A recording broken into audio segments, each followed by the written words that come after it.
Howdy folks, welcome to the In the Blues Tone podcast. My name's Shane. A huge thanks to everybody who's subscribed via iTunes or any podcatcher to the full podcast, which goes up also at inthebluespodcast.com. If you do have iTunes, you can simply subscribe by searching for In the Blues and it will absolutely turn up.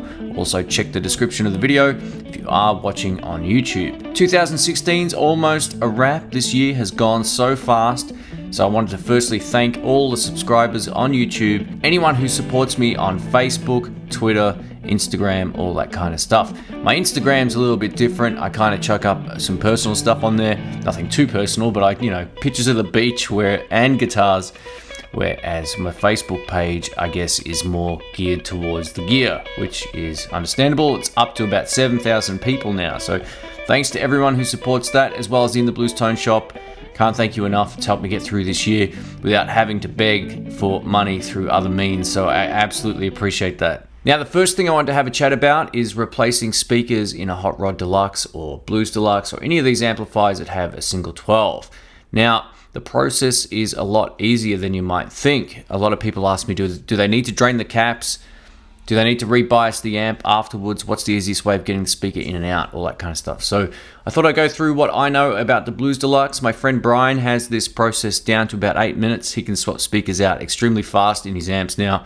He's done it a million times too. So the more you do it, the more confident you'll get at it and the faster you'll be at it without having to do anything. So basically, the first question I get asked a lot is about rebiasing the amp. You don't need to worry about any of that.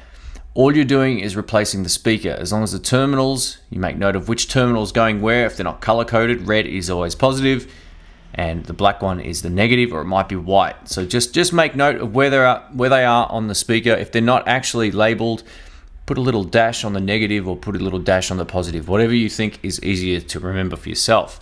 Now, in terms of the caps, all I can suggest is don't put your fingers or a screwdriver in the head. If you're doing that, you're probably asking for some trouble. Make sure the amp's unplugged.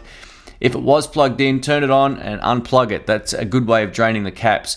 I'm pretty sure that works. I'm not an electronics engineer, but I have heard that through some reliable sources that draining the caps that way will also work.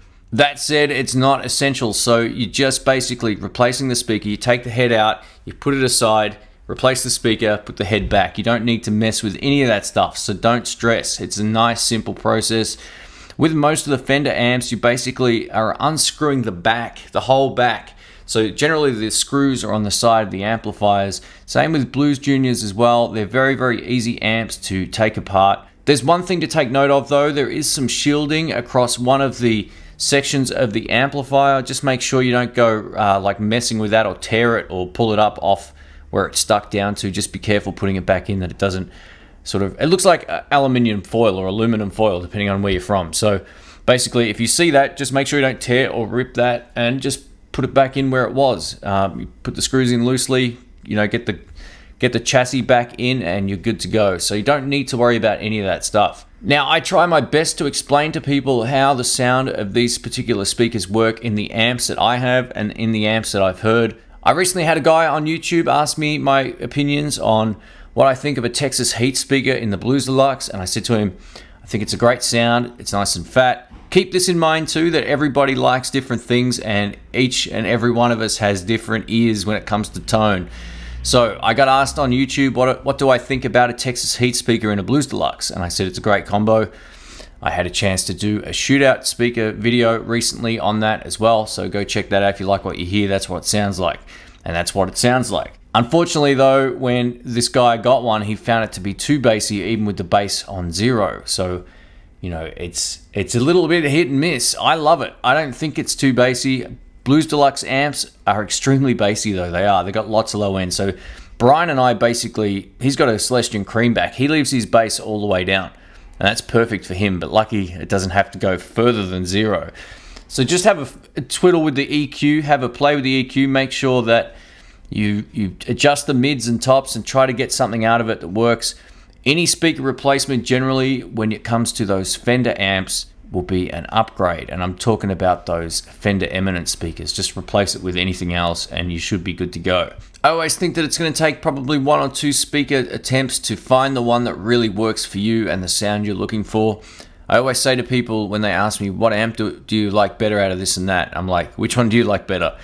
So have a good listen to different demos of stuff, try to find someone who plays kind of similar to you and who records extremely well. Thus, that's probably why you're on my channel if you're a blues guy. But that said, I do like a chunky sort of sound when it comes to amps. I don't like thin and weedy kind of speakers. Try to find some demos of speakers that are in an amp that you would use or something very similar. It doesn't matter if it's exact model, but you should be able to get a really good idea of how they work if you can hear it in, say, a Fender amp if that's what you own, or a Marshall amp if that's what you own. Also, sometimes there's some really great clips on the actual website of these speaker manufacturers as well.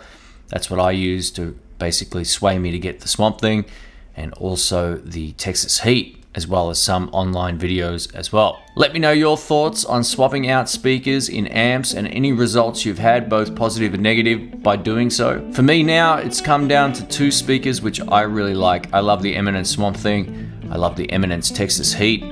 What can I say? They both sound great.